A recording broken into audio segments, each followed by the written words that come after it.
6월 14일 화요일입니다. 오늘 아침 신문은 어떤 소식을 다루는지 짚어보겠습니다. 이현웅 아나운서가 주요 내용 정리해봤습니다. 어서 오세요. 안녕하십니까? 네, 먼저 어제 경제 소식부터 전해드리도록 하겠습니다. 검은 월요일, 이제 증시가 많이 떨어졌죠. 네, 네. 어떤 내용입니까? 그렇습니다. 대부분 신문에서 오늘 일면의 주요 내용들 전하고 있었는데요. 조선일보 먼저 보면 미국 긴축 공포에 전 세계가 검은 월요일이 되었다라고 되어 있고요. 네. 또 아래 있는 경향신문은 미국 물가 충격에 금융시장이 휘청였다고 봤습니다. 이제 곧 있으면은 미국에서 기준금리를 결정하는 FOMC 회의 발표가 날 텐데요.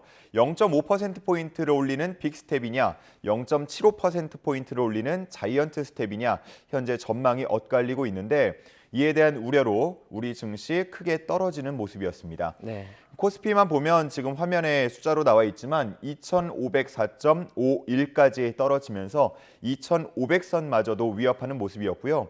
시총 상위 100개 종목 가운데 99개, 단 한 개 빼고는 모두 다 하락했고 전체 코스피를 이루는 930여 개 종목 중에서도 880여 개가 하락하는 아주 끔찍한 약세장이 펼쳐졌습니다. 네. 미국이 금리를 잇따라 인상을 하게 되면 신흥국의 자본 유출이 가속화되면서 세계 경제의 후폭풍을 몰고 올 전망인데요.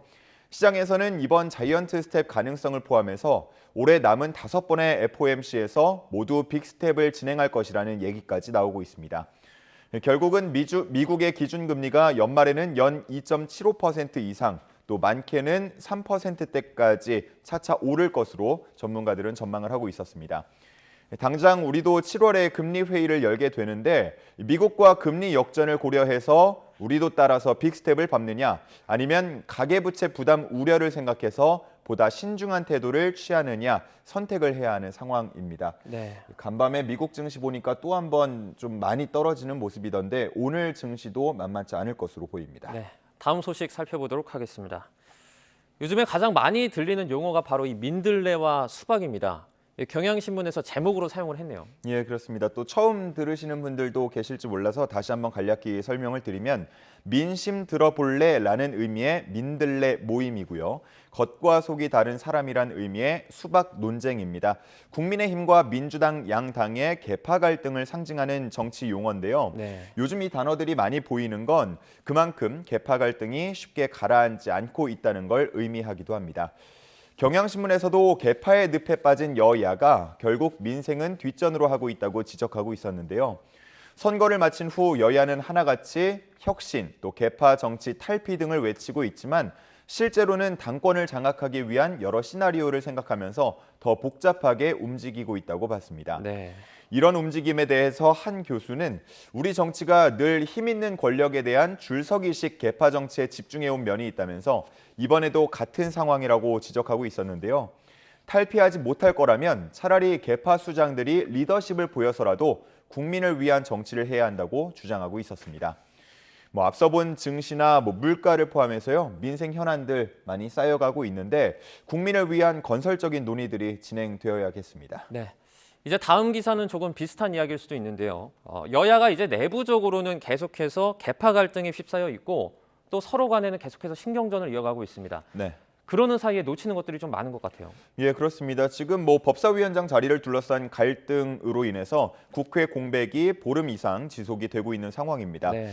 서로 이렇게 주장이 엇갈리면서 빙글빙글 돌고 있는 사이에 인사청문회 일정도 차질을 빚고 있습니다. 결국 김창기 국세청장 후보자는 청문회를 거치지 않고 임명이 되게 됐는데요. 청문회 없이 임명된 첫 번째 국세청장으로 기록되게 됐습니다. 네.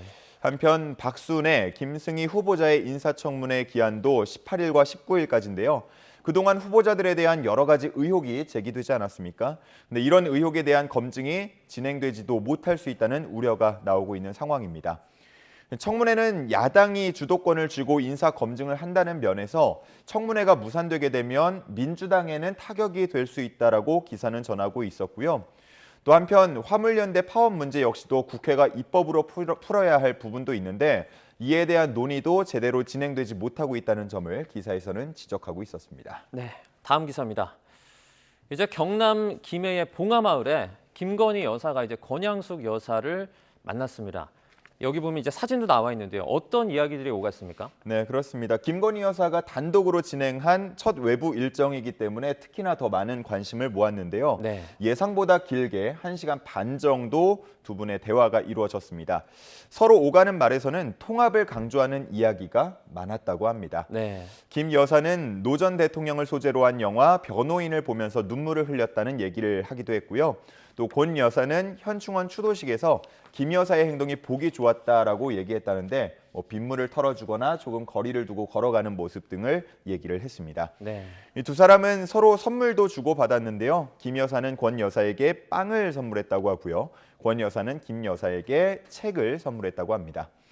이번 일정 뒤에 김 여사의 내조 정치가 본격화했다는 해석도 나오는데 이달 말 스페인에서 진행되는 나토 정상회의에도 동행할 거라는 전망 나오고 있습니다. 네. 다음 기사 보겠습니다. 이제 코로나19 때문에 학력 저하 관련된 우려가 계속해서 나왔었는데요. 실제 통계로도 잡혔다고요. 네, 그렇습니다. 최근 발표된 학업 성취도 평가 결과를 보면 말씀하신 대로 그런 흐름이 보입니다. 네. 고2와 중3 학생을 대상으로 한 조사인데요. 코로나 이전인 2019년에 비해서 2020년과 2021년 중위권 이상 비율이 감소한 걸 볼 수 있습니다. 국영수 중에서는 특히나 국어 과목이 눈에 띄게 큰 폭으로 떨어졌는데요. 관련해서 한 국어 교사는 코로나 이후에 도서관 출입도 제한이 돼서 학생들이 필독 도서도 읽지 못하고 또 독해력이나 표현력도 많이 떨어졌다고 분석하고 네, 있었습니다. 그럴 수 있겠네요. 네.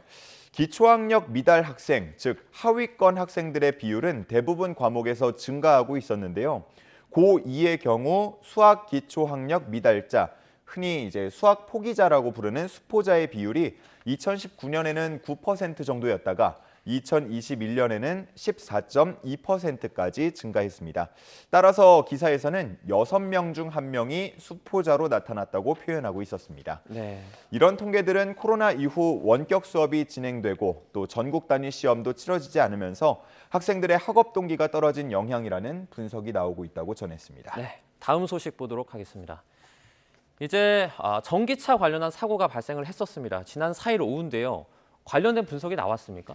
네, 그렇습니다. 당시 상황을 잠시 설명을 드리면 전기차가 톨게이트 충격 흡수대를 들이받으면서 불이 났고요. 네. 2명이 차 안에서 숨진 채 발견되는 일이 있었습니다.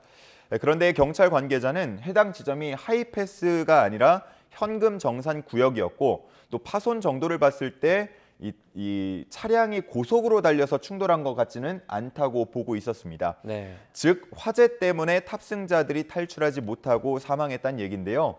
전기차의 특성상 화재가 상당히 빠르게 번질 수 있다는 분석이 나오고 있습니다. 경찰이 CCTV를 분석해 보니까요. 충돌 직후에 3초 만에 차량 전체로 불길이 번졌다고 합니다. 심지어 전기차 배터리 온도가 800도까지 한순간에 치솟는 열폭주 현상이 일어난 것으로 추정이 되고 있었는데 네. 또 진화하는 데에도 시간이 꽤나 오래 걸린 것으로 보입니다. 다 끈 줄 알았던 불이 다시 붙으면서 반복되는 그런 현상이 벌어지면서 총 7시간 이상 걸렸다고 하는데 배터리가 철로 덮여 있어서 소화제가 침투하지 못했기 때문으로 보고 있었습니다. 그래서 이 전기차 불을 끌 때에는 차를 통째로 큰 수조에 집어넣거나 아니면 가벽을 치고 물을 채워서 배터리가 물에 잠길 수 있도록 그런 방식을 사용한다고 합니다.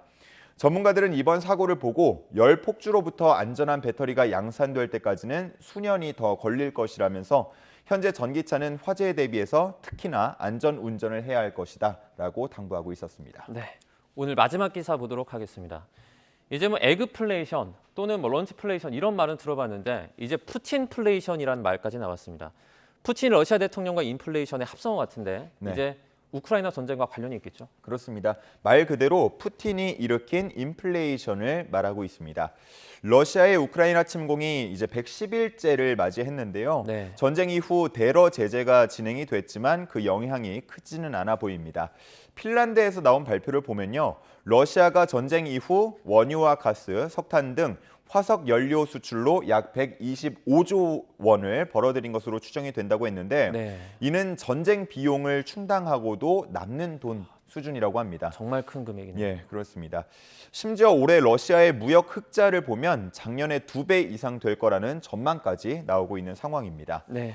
유럽연합이 금수 조치에 나섰지만 중국과 인도 또 스리랑카 등에서 러시아산 원유를 대거 사들이고 있기 때문인데요. 이런 데다가 앞으로 난방을 떼야 되는 때가 오면 유럽이 더 이상 버티지 못할 것이라는 얘기까지 나오면서 시간은 푸틴 편이라는 시각도 있다고 전하고 있었습니다. 네. 또 이런 에너지뿐 아니고요. 밀, 또 러시아의 또 하나의 무기가 된다는 분석이 나오고 있는데 러시아는 전 세계 1위 밀 수출국입니다. 이를 이용해서 개발도상국의 식량 부족 사태를 일으키고 수많은 난민을 발생시켜서 유럽을 불안정화시키는 기아 정치 계획을 갖고 있다는 전망까지도 나오고 있는 상황입니다. 네. 물론 한편에서는 겉으로 보이기만 그렇고 속사정을 알고 보면 그렇게 낙관적이지 않다는 시각도 나오고 있는데요. 대러 제재가 이어지면 결국 러시아 경제가 버티지 못할 거란 전망도 함께 맞서고 있는 상황입니다. 네. 요즘 다들 물가 때문에 다들 힘들어하고 있는데 이 푸틴플레이션은 빨리 좀 마무리가 됐으면 좋겠습니다. 네. 네. 오늘 여기까지 듣겠습니다. 고맙습니다. 감사합니다.